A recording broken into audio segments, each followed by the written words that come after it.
குருவடிகளே சரணம். Hello friends and viewers, எல்லாருக்கும் வணக்கம். 15 சித்தர்கள் பாடல் வரிசையில் கருவூர் சித்தர் அவர்களுடைய பாடல்களும் அதற்கான விளக்கமும் பார்த்துட்டு இருக்கோம். இப்போ நம்ம பார்க்க போற பாடல் 11.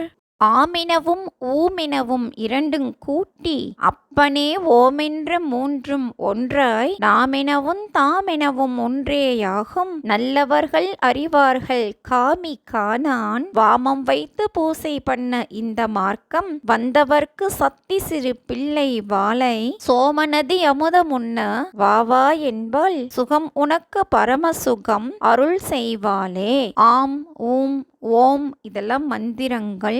காமி அப்படின்னா காம எண்ணம் கொண்டவன், வாம பூசை அப்படின்னா சக்தி பூசை, சோம நதி அப்படின்னா சோமபானம் அதாவது அமுதம், ஆம் ஓம் என்ற இரண்டு மந்திரமும் சேர்த்து இவற்றுக்கு முன் ஓம் என்ற மூல மந்திரத்தை சேர்த்து மொத்தம் மூன்றாக்கி உச்சரித்தால் நாம் கடவுளுடன் ஒன்றாகி விடலாம். அதாவது செம்மண்ணில் பெய்த மழையானது செம்மண் நிறத்திலேயே ஆகிவிடுவது போல நாமும் இறைவனாகவே ஆகிவிடலாம். இது நல்லவர்களால் உணரப்படுவதாகும். காம எண்ணம் கொண்டவன் இதை காண முடியாது. இறைவனுடைய இடப்பக்கத்தில் இருக்கும் பராசக்தியை இவ்வாறு பூசை செய்பவர்களுக்கு சக்தியானவள் சிறு பிள்ளை வாளையாக நிற்பாள். சோமபானம் என்னும் யோக அமுதத்தை அவளே வா என்று அழைத்து கொடுப்பாள். இதுவே உனக்கு எல்லையற்ற பேரின்பமாகும் அப்படின்னு சொல்லியிருக்காரு. இதுதாங்க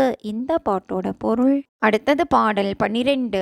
செய்குவாய் பூசையது செய்யும் போது செய்குறிகள் தவறாமல் நடக்க வேண்டும். உய்குவாய் பெண்ணரவம் கடியா வண்ணம் ஊமையென்ற நடுத்தீயை அதிகங்கொண்டால் பைகுவாய் அரவுவிடம் பொசுங்கிப் போகும் பங்கமுனக்கில்லையடா அங்கம் மீதில் ஐகுவாயுள் அடங்கி பேச்சை விட்டே அழைத்திடவே அஞ்சுமது கொஞ்சம் காணே. செய்குறிகள் அப்படின்னா பூசை செய்யும் விதிமுறைகள். உய்குவாய் அப்படின்னா தப்பி பிழைப்பாயாக. பெண்ணரவம் அப்படின்னா பெண்ணாசை என்னும் பாம்பு. விடம் அப்படின்னா விஷம். பூசை செய்யும் போது எந்த ஒரு முறையும் விடாமல் செய்ய வேண்டும். பெண்ணாசை என்னும் பாம்பு கடிக்காமல் அதிலிருந்து தப்பி பிழைப்பாயாக.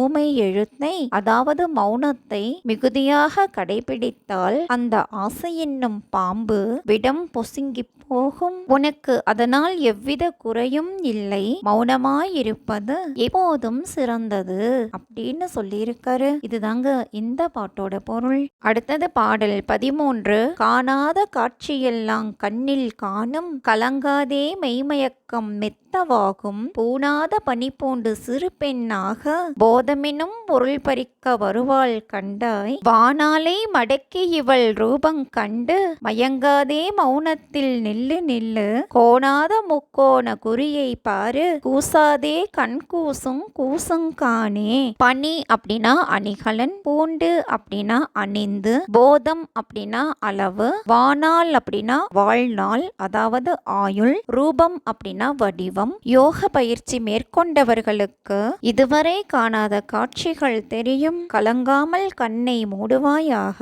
வாளை பெண்ணானவள் பல நகைகள் அணிந்து சிறு பெண்ணாக நம் அறிவை சோதனை செய்வதற்கு வருவாள். அவள் வழியில் மயங்காதிருப்பாயாக. மௌன யோகத்தில் விடுபடாமல் நிற்பாயாக.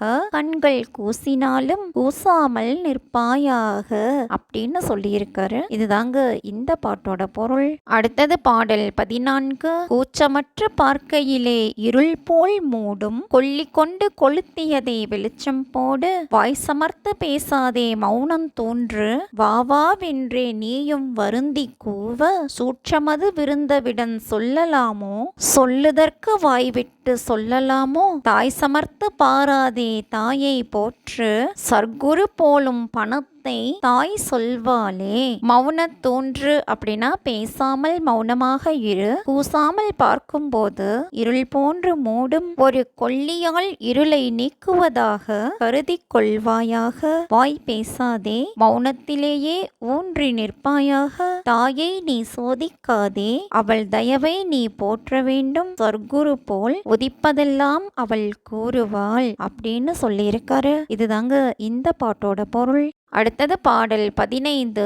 சொல்வதற்கிங்கிவளையலால் சுகம் வேறு உண்டோ, சூட்சமெல்லாம் இவளை விட சூட்சம் உண்டோ, நல்லவர்க்கு நடுவில் விளையாடும் வள்ளி, நாதவிந்து ஓங்கார நிலையும் காட்டி, வல்லவர்க்கு வல்லவளும் நானே என்பாள், வரமவர்க்கும் வேணதெல்லாம் வழங்கும் ரூபி, புல்லருக்கு இங்கு ஆயுதமும் புல்லே ஆகும், புத்தி கெட்ட லோபிகட்கு புகழ் ஒணாதே. வேணதெல்லாம் அப்படின்னா வேண்டியதெல்லாம், புல்லர் அப்படின்னா அற்ப அறிவு கொண்டவர்கள், லோபி அப்படின்னா கஞ்சன், புகழ் ஒணாதே அப்படின்னா கூறக்கூடாது, இவளை தவிர்த்து வேறு இன்பம் உள்ளதாக கூற முடியாது, இவளை காட்டிலும் சூட்சுமம் ஏதும் இல்லை, நல்லவர்களுக்கு நடுவில் இவள் விளையாடுவாள், நாதம் விந்து இவை இரண்டிலும் ஓங்காரத்தின் விரிவை காட்டுவாள், வல்லவர்க்கு வல்லவள் என்று தாய் சொல்லுவாள், தன்னிடம் வரம் வேண்டுவோர்க்கு அவர்கள் வேண்டும் வரங்களை வழங்குவாள், புல்லர்களும் புத்தி கெட்ட லோபிகளும் இவளுடைய புகழை